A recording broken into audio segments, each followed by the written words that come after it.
salut YouTube, merci beaucoup d'être avec nous, merci pour votre soutien incroyable à ma série Checkpoint. Le premier épisode vient de passer le 1 million de vues et c'est 100% grâce à vous, c'est grâce à la force et au soutien que vous donnez. Merci, merci, merci, ça me fait énormément plaisir. On attaque sur l'affaire du The Event. Il y a plein de choses à dire et vous allez voir, ça va être assez intéressant. Il y a 2 semaines, dimanche 7 septembre, se terminait la 9e édition du The Event, le plus gros événement caritatif en ligne en France. En gros, une cinquantaine de streamers qui se donnent à 10 000% pour récolter de l'argent pour des causes importantes. Par exemple, cette année, il y avait la Ligue contre le cancer, il y avait une asso qui se bat pour améliorer les soins palliatifs, il y avait une asso qui propose du soutien psy aux étudiants et plusieurs assos pour les enfants malades. Donc vraiment de très très belles causes et grâce aux streamers et streameuses du The Event, ces différentes assos, elles ont pu récupérer pas mal de fonds puisque l'édition a récolté plus de 16 millions d'euros. C'est absolument énorme. Alors évidemment, on n'est pas encore au record du Téléthon qui avait récolté 106 millions d'euros en 2006, mais quand même, on parle d'un événement indépendant porté à bout de bras par des streamers sur Twitch, une plateforme qui est encore loin des audiences de la télé, et autant dire que c'est vraiment un résultat spectaculaire, d'autant plus qu'à la différence d'autres campagnes, comme celle de MrBeast qui a eu lieu en août dernier, qui avait récolté 12 millions de dollars, ben aux The Event, c'est vraiment les gens normaux qui ont donné, c'est vraiment les viewers qui se sont mobilisés, alors que chez MrBeast, il y a des millionnaires qui sont venus faire des coups de com' en donnant des millions ou des centaines de millions de dollars, ce qui fait qu'à la fin, sur les 12 millions que MrBeast avait ramassé avec sa campagne, 8 millions venaient de seulement 27 personnes. Donc voilà, aux The Event, c'était vraiment très très différent de ce qu'on a pu voir chez les Américains. On est resté sur un événement populaire qui repose sur le lien sincère entre les streamers, leur communauté et l'envie de servir la bonne cause. Ce qui fait du The Event, je trouve, une très belle mobilisation. De toute façon, je crois que vous aurez compris, j'adore le The Event, je trouve que c'est un moment incroyable d'union et de solidarité. Ça fait honnêtement des jours et des jours que je bouffe tous les replays et les best-of pour rattraper tout ce que j'avais raté. Et quand le The Event fêtera ses 10 ans l'année prochaine, je soutiendrai bien évidemment le truc à fond. Et voilà, j'adorerais pouvoir arrêter le stream ici, dire que tout est merveilleux, que tout est trop cool, mais vous avez lu le titre, c'est pourquoi le The Event doit disparaître, pas pourquoi le The Event c'est le meilleur truc du monde, donc vous vous en doutez, j'ai autre chose à dire, j'ai envie qu'on réfléchisse un petit peu plus loin que l'engouement du moment, même si c'était un très beau moment, et pour ça, je voudrais qu'on commence avec un petit retour dans le temps. Comme on l'a dit, le The Event, c'est un événement caritatif. Ça veut dire qu'on donne de l'argent pour apporter une aide financière à une cause qui en a besoin. Pourquoi? Parce que, malheureusement, dans notre monde, souvent, aider les gens, c'est pas très très rentable. L'activité elle-même ne génère pas d'argent. Par exemple, être une asso qui lutte pour améliorer les soins palliatifs, ça va demander d'importants moyens matériels, d'importants moyens humains, mais ça va pas générer 1 euro. On ne fait pas de bénéfices quand on aide les gens, donc il faut que l'argent il vienne d'ailleurs. Et pendant longtemps, si on remonte quelques siècles, ben on voit que cet argent il est venu principalement d'institutions religieuses. Comme dans les 3 grands monothéismes, on trouve une idée commune de solidarité qui relève parfois même du devoir, eh bien les institutions religieuses ont favorisé la mise en place de systèmes de dons, la fameuse charité chrétienne par exemple. Je cite le chercheur spécialiste de l'humanitaire Michel Mayetta qui explique que les premiers actes de solidarité organisés prennent la forme d'aumônes et d'actions dites de philanthropie ou de bienfaisance. Ces actions furent longtemps le monopole des religions, de la tradition de la zakat dans l'islam à la charité chrétienne dans le catholicisme. Ce qu'il faut retenir, c'est que au départ, la charité, la question du don, la question de l'entraide, elle est gérée par les religions. Mais avec le développement des démocraties, par exemple en France avec la révolution de 1789, le religieux, il va perdre petit à petit de son influence. En fait, les gens, ils sont quand même assez vénères contre l'église, ils sont plus très en confiance sur l'utilisation qui peut être faite de leur argent quand ils donnent, ils se rendent bien compte que l'argent de la quête, il va pas forcément aux pauvres et parfois dans la poche du prêtre, donc ils ont un peu tendance à arrêter de donner et à arrêter de faire confiance aux églises pour gérer toute la partie humanitaire. Seulement voilà, les gens, eux, ils ont toujours besoin d'aide. Il y a toujours des pauvres, il y a toujours des gens malades, il y a toujours des orphelins qu'il faut sauver et on peut pas juste laisser les gens en plan. Donc, de nouveaux mouvements de solidarité vont naître, sauf que cette fois, c'est plus des églises, c'est des structures privées qui vont se monter pour aider ceux qui en ont besoin. Mais c'est des structures qui vont reposer sur exactement les mêmes principes de charité que ceux que proposaient à l'époque les grands mouvements religieux. Donc sur un système de dons, les gens donnent de l'argent qu'on redistribue par de l'aide matérielle, de l'aide humaine, etc., etc. Et ça va énormément se développer jusqu'à devenir des organisations énormes, comme par exemple la Croix-Rouge, qui est créée en 1864 et qui, malgré ce que son nom et son symbole laissent croire, n'est pas du tout une organisation religieuse. Petit jeu, qui sait ce que signifie le drapeau de la Croix-Rouge? Je ne le savais pas avant de préparer ce live. En fait, à l'origine, le drapeau de la Croix-Rouge, c'est juste le drapeau suisse à l'envers, en référence à la Convention de Genève, donc juste un symbole neutre du droit international. Donc je résume, en gros, il y a eu la Convention de Genève en 1864, la même année que la création de la Croix-Rouge, et le symbole, ça devait être justement cette fameuse Croix-Rouge sur fond blanc, et c'est pour ça que la Croix-Rouge s'en est emparée. Dans l'histoire, on voit donc qu'il y a 3 étapes, hein. On commence d'abord avec la période où tout ce qui est charité est géré par la religion. On a tout ce qui est un peu de la création des démocraties, avec par exemple la Révolution française, où le religieux, il va commencer à perdre de l'influence et donc se développent de nouveaux systèmes de charité qui sont cette fois créés par des structures privées, qui fonctionnent quand même malgré tout sur le don. Et ça va fonctionner un moment, sauf qu'à un moment donné, les gens, ils ont commencé à se dire « Eh, mais du coup, on donne tout le temps de l'argent à des organismes privés pour gérer plein de problèmes. Est-ce que ce serait quand même pas genre vachement mieux si on passait directement par l'État ? Est-ce que ce serait pas vachement mieux si on mettait, par exemple, la solidarité au centre de l'État ?» Et c'est là que va apparaître une idée assez incroyable, l'idée d'État-providence. Alors l'État-providence, c'est un petit peu compliqué à expliquer. Je vais vous donner une définition du sociologue François-Xavier Mérien.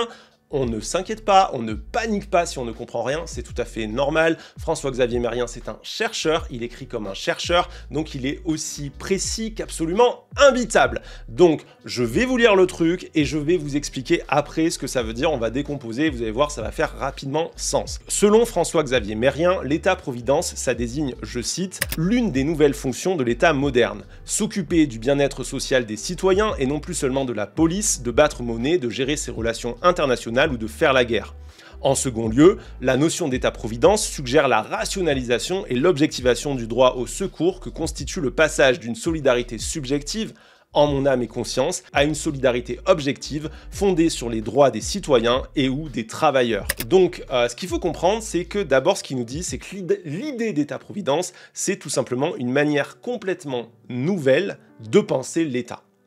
Au lieu de se dire l'État, c'est juste une frontière où on fait la police dedans et la guerre dehors, on se dit l'État, ça peut être beaucoup, beaucoup plus que ça. On se dit l'État, c'est un peuple.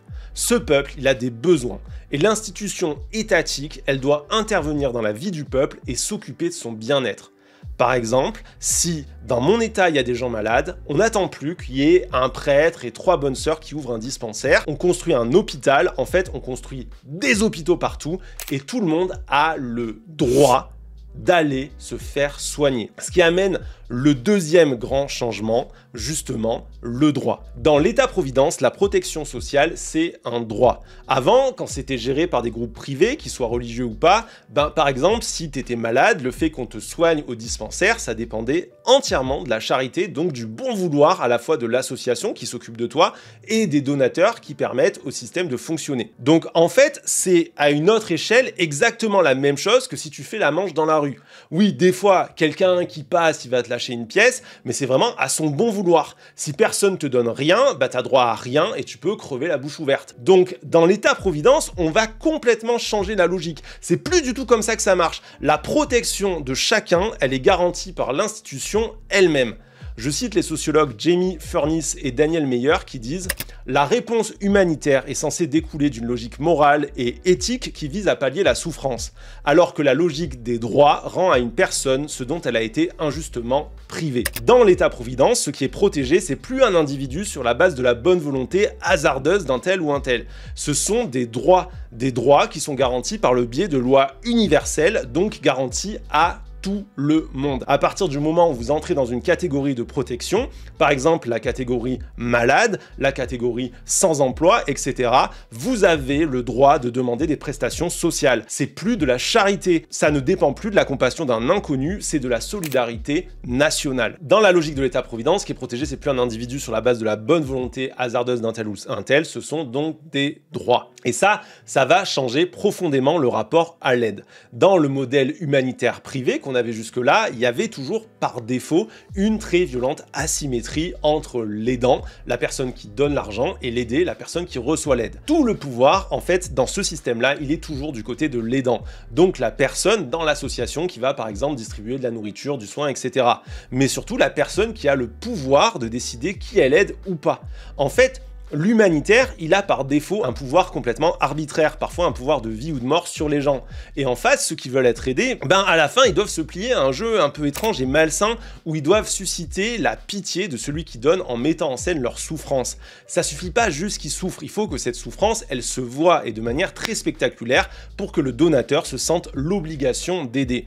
Et malheureusement, ce système humanitaire, il fonctionne encore aujourd'hui. C'est exactement les mêmes problématiques qu'on trouve aujourd'hui dans l'humanitaire. Je vous montre par exemple cet extrait d'un militant du CLHEE, le collectif Lutte et Handicap pour l'égalité et l'émancipation, qui explique pourquoi lui et les membres de son collectif s'opposent très fortement au Téléthon. Pour pousser les gens à donner, les organisatrices et les organisateurs du Téléthon utilisent des procédés qui ont un impact délétère sur les personnes concernées. On veut faire pleurer dans les chaumières. Le handicap est toujours lié à la misère, au malheur, ou à la souffrance. On dirait plus à un spectacle pour rassurer les valides que pour réellement aider les gens. Et ça essentialise les individus. Nous ne sommes pas que notre handicap. La vie ne se résume pas à des difficultés liées à une maladie ou à un handicap. Mais d'ailleurs, la plupart des difficultés liées à une maladie ou à un handicap sont liées à des manquements de la société ou à des choix politiques critiquables. L'extrait est hyper intéressant, n'hésitez pas d'ailleurs à envoyer de la force au CLHEE, collectif Lutte et Handicap pour l'égalité et l'émancipation. Je n'ai pas vu tout ce qu'ils font, mais en tout cas je suis tombé sur quelques articles que j'ai lus là en préparant et tout avait l'air hyper intéressant. Voilà, je trouve que c'est très bien dit, dans le modèle humanitaire, il faut faire pleurer dans les chaumières. Donc on oblige les personnes qu'on aidera à avoir des comportements, à agir et à se montrer de manière parfois tout simplement humiliante pour susciter la pitié. Et même si c'était pas le cas, la réalité c'est que le fait d'être toujours dans une position de receveur, d'être la personne qui reçoit en permanence la charité d'un autre, c'est déjà quelque chose d'humiliant en soi. Je cite encore les sociologues Jamie Furniss et Daniel Meyer qui écrivent « Celui qui accepte la générosité humanitaire est confronté à l'impossibilité de la restitution, ce qui risque de l'enfermer dans une asymétrie destructrice de sa dignité, incapable de s'acquitter véritablement de la dette, mais obligé tout de même à manifester de la reconnaissance et de la gratitude. Il voit ses sentiments de la valeur intrinsèque de sa personne et de son autonomie atteints. » En gros, dans le modèle humanitaire, oui, on aide, mais chemin faisant, on déshumanise aussi les personnes aidées. Alors évidemment, ça veut pas dire que s'il y a rien, il faut pas le faire. Évidemment qu'on va pas laisser crever les gens, mais il faut bien comprendre que le modèle humanitaire, il doit toujours être une étape et qu'on doit tendre au maximum vers une prise en charge des différentes situations par l'État, sur le modèle par exemple de l'État-providence. On doit favoriser des réponses politiques globales où l'aide n'est plus un don, mais un droit. Un échange où l'individu reçoit ce qui lui est dû en tant que citoyen sans avoir besoin, par exemple, de s'humilier à la télévision pour susciter la pitié des donateurs. On a donc un système, donc le système humanitaire, où on se rend compte qu'on peut faire mieux. C'est déshumanisant pour les gens et finalement, il y a mieux à faire que simplement un système de dons. On va créer un système de droits. Et ça, c'est une idée qui va faire vraiment son chemin petit à petit politiquement et qui va commencer à s'installer. Donc, de remplacer le don par le droit, c'est ce qui va être mis en place dans beaucoup d'États occidentaux à partir des années 30 jusqu'aux années 80. En France, par exemple, c'est là qu'on voit apparaître les premières ébauches de la sécurité sociale, des allocations familiales, des aides au logement, des services sociaux en faveur de l'enfance et de la famille. Alors, soyons très clairs, c'est pas quelque chose qui se fait tout seul, parce que d'un coup, tout le monde serait devenu gentil. Pour chaque nouvel engagement, pour chaque nouvelle conquête sociale, il y a des batailles sociales, des batailles politiques qui opposent généralement d'un côté les patrons et les classes très aisées, qui ont beaucoup moins envie de donner, dès que ça devient un principe d'égalité et plus un principe de charité qui les valorise, et en face, de l'autre côté, les travailleurs, les travailleuses, les classes populaires, les politiques de gauche, les syndicats, toutes celles et ceux qui viennent réclamer ce à quoi ils pensent que chacun a droit. Mais dans l'ensemble, ça va plutôt très bien se passer cette affaire. En fait, on se rend compte très vite que c'est un peu un cercle vertueux cette histoire de donner aux gens et de s'entraider. Quand on crée par exemple un salaire minimum, oui, au début, faut payer. Mais rapidement, ça crée du pouvoir d'achat dans la population. Si t'as un peu d'argent à la fin du mois, après avoir payé ta bouffe et tes factures, l'argent tu le dépenses. Tu vas acheter un cadeau à tes gosses, tu vas sortir faire un petit resto, tu vas aller faire un ciné, tu vas tout simplement consommer. Et quand les gens consomment, les pertes, elles sont très vite remboursées par des profits énormes. De même, quand tu as une politique sanitaire nationale, au lieu d'avoir des dispensaires tenus par 3 prêtres et demi, ben tu limites énormément les crises comme les pandémies. Tu peux mettre en place des politiques nationales de prévention et de sensibilisation. C'est comme ça qu'en France, on va faire quasiment disparaître des maladies horribles comme le tétanos ou la variole. Malheureusement, à partir des années 80, ce modèle, il va être complètement démantelé morceau par morceau. Alors, ce serait un peu trop long à développer ici, il faudrait presque en faire une vidéo à part, mais ça va être lié d'un côté à la mondialisation qui va fragiliser très fortement le modèle économique utilisé jusque-là pour maintenir l'État-providence, mais surtout à un nouveau mouvement intellectuel qui a beaucoup d'influence à l'époque, une idéologie qui s'appelle l'idéologie néolibérale. En gros, l'idéologie néolibérale, c'est l'exact inverse de l'État-providence. C'est un modèle qui dit qu'on doit se désengager de tout, que la seule action acceptable d'un État, c'est envers les marchés économiques, et c'est tout.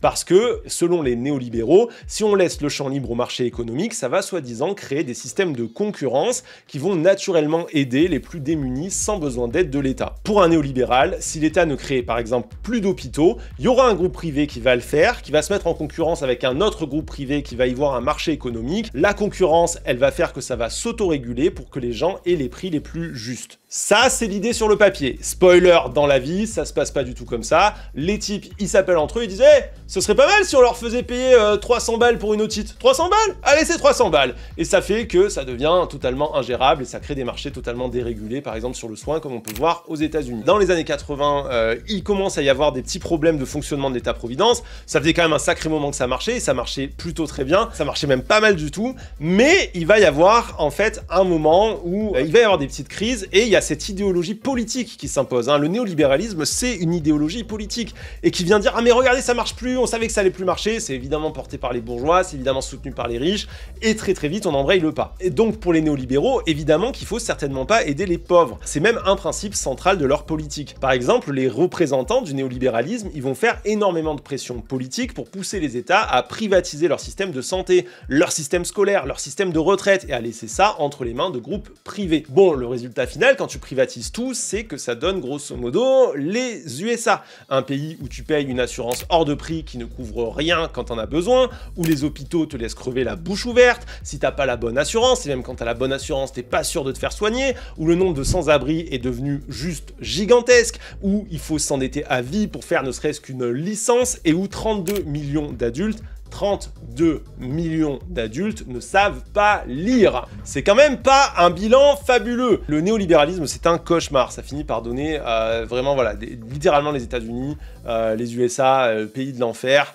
Et le problème, c'est que dans les années 80, on ne sait pas encore tout ce que je viens de vous dire. On ne sait pas encore ce que ça va donner. On ne sait pas encore que le néolibéralisme, ça va être une crise financière, puis une autre crise financière, et puis que finalement, les crises financières, elles vont juste se normaliser. On ne sait pas encore que le néolibéralisme, ça va être un appauvrissement global des populations, et que le seul changement notable que ça va apporter au monde, c'est qu'en 1982, l'homme le plus riche du monde, il valait 2 milliards de dollars de l'époque, ce qui rapporté à l'inflation fait à peu près 20 milliards d'aujourd'hui, alors que le type le plus riche de 2025, il pèse 200 milliards de dollars. En gros, le seul truc que ça a changé, le néolibéralisme, c'est que le très très riche, aujourd'hui, il est devenu très riche. Mais ça, dans les années 80, on ne sait pas. Tout le monde croit les promesses des néolibéraux, et du coup, à la première grosse crise de l'État-providence, on cherche pas du tout à sauver ce système qui nous a pourtant donné la sécu et le chômage. On dit que c'est l'ancien monde, que ça marche plus, et on abandonne la philosophie de la solidarité collective au profit de la philosophie du marché libre dans laquelle on est malheureusement encore aujourd'hui. Du coup, ça nous ramène à notre époque et aux The Event. En fait, aujourd'hui, on vit une époque assez particulière.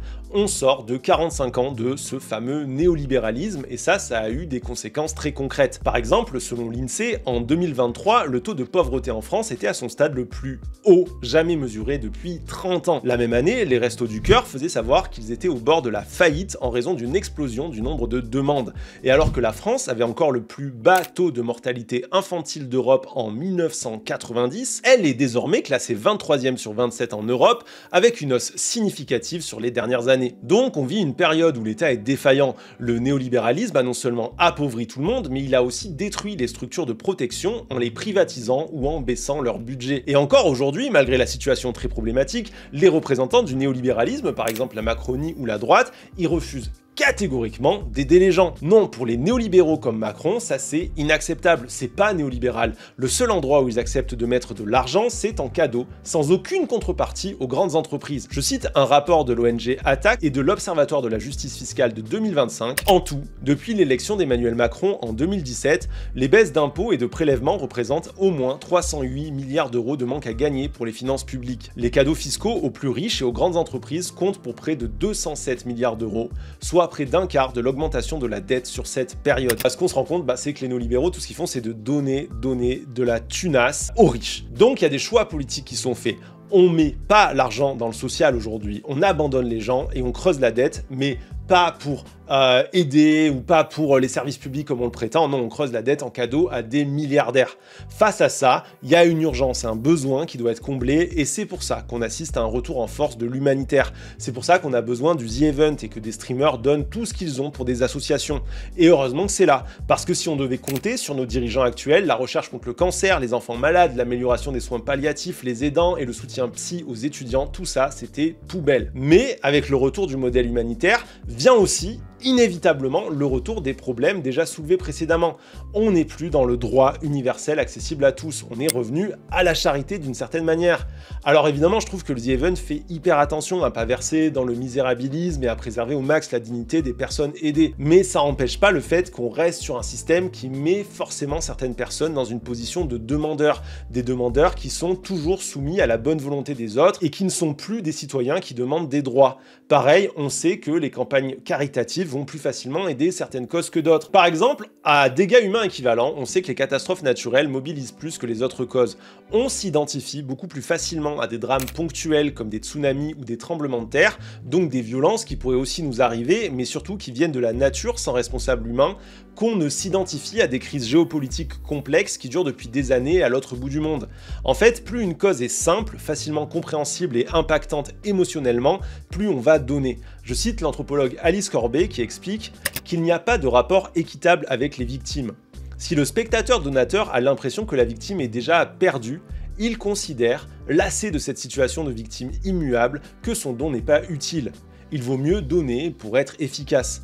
Les victimes qui semblent trop loin car leurs tragédies ne peuvent pas nous arriver sont souvent moins considérées, sauf quand le lointain se rapproche ou que l'on s'identifie à un drame ponctuel qui pourrait arriver aussi chez nous, tremblement de terre d'Aquila en Italie, inondation suite à la tempête Xynthia en France. En fait, ce processus d'identification, il va tellement loin qu'on s'est rendu compte que les gens donnaient par exemple beaucoup plus facilement à un seul individu qu'à une cause globale. C'est ce qu'on appelle l'effet de victime identifiable. En gros, on donne plus facilement à un enfant qui doit subir une opération qu'à un hôpital qui a besoin d'améliorer son infrastructure pour sauver plus de vies, dont la vie d'enfants qui vont y être soignés. Normalement, si on était logique, on prioriserait l'hôpital. Mais en fait, c'est jamais le cas. Tout simplement parce que notre morale, elle est subjective et sous l'influence de nos émotions, donc elle ne répond pas à notre rationalité. Donc évidemment, je parle des biais de l'humanitaire, mais qu'on se comprenne bien, c'est pas une critique de l'humanitaire, hein. Voilà, tous ces biais, on peut pas facilement les compenser, même avec les meilleures intentions du monde, et c'est pas que l'humanitaire est problématique, c'est juste que ça fait partie du modèle humanitaire et qu'on peut rien y faire. Dans la logique et dans son fonctionnement intrinsèque, il y a forcément des défaillances, et il y en aura toujours, il y aura toujours des causes qu'on laissera de côté, il y aura toujours une hiérarchisation des victimes et une inégalité des dons. La seule manière d'éviter ça, c'est justement de mener des politiques publiques qui accordent des droits sans distinction émotionnelle entre les victimes, parce qu'une personne inspirera par exemple plus la pitié qu'une autre. C'est pour ça donc que je dis que le The Event doit disparaître. Pas parce que j'aime pas l'event, c'est tout l'inverse. Je suis hyper fier d'être dans un pays où les streamers et streameuses se réunissent de manière aussi sincère et honnête pour des causes justes. Je suis aussi hyper fier de voir toutes les communautés se déchaîner pour aider autant des gens qui en ont besoin. Mais je voudrais qu'on réalise que tout ça, c'est un palliatif à une défaillance politique majeure. Ça peut pas suffire. On doit demander plus, pas aux gens, mais à nos décideurs. Parce que je pense qu'on serait toutes et tous encore plus fiers de vivre dans un pays qui serait revenu à la première place du podium des meilleurs systèmes de santé au monde par exemple. Une première place que l'OMS nous avait donnée dans les années 2000 et qu'on a perdu à cause de décisions politiques stupides. Je serais encore plus fier de vivre dans un pays où les étudiants précaires sont soutenus par l'État pour au moins ne plus être dans la misère. Je rappelle que selon la Fédération des associations générales étudiantes, un étudiant sur 5 ne mange pas à sa faim. C'est pas normal. Donc voilà, je sais bien qu'un monde parfait, ça n'arrivera jamais. En réalité, il y aura toujours besoin d'un The Event, parce que même si on reconstruit un modèle collectif plus social, plus juste, ben il y aura toujours des trous dans la raquette, et on aura toujours besoin de gens pour le combler. Et j'espère qu'à ce moment-là, il restera toujours des streamers et streameuses pour chanter du Johnny, manger des piments, faire exploser des airbags et se détruire la voix au service d'une bonne cause. En réalité, j'espère qu'il y aura toujours un The Event, mais parti comme on est, si on continue à laisser faire, il faudra 30 The Events par an pour que les gens, et encore pas tous, puissent vivre un minimum dignement. Je sais pas vous, mais moi je crois qu'on mérite mieux, et surtout qu'on peut faire beaucoup mieux. Merci beaucoup d'avoir suivi cette vidéo, merci à toutes celles et ceux qui s'abonnent, merci à toutes celles et ceux qui laissent un petit pouce en l'air ou un petit commentaire, ça donne énormément de force à la chaîne et à mon travail. Il y a aussi un lien pour me soutenir sur Tipeee juste sous la vidéo. Je rappelle que je ne fais pas de publicité, que je vis de votre soutien sur les réseaux, donc n'hésitez pas, ça donne énormément de force et ça me permet par exemple d'engager une personne pour faire le montage comme dans la vidéo que vous venez de regarder aujourd'hui. En attendant, je vous souhaite une très bonne journée et je vous dis à la prochaine. Ciao!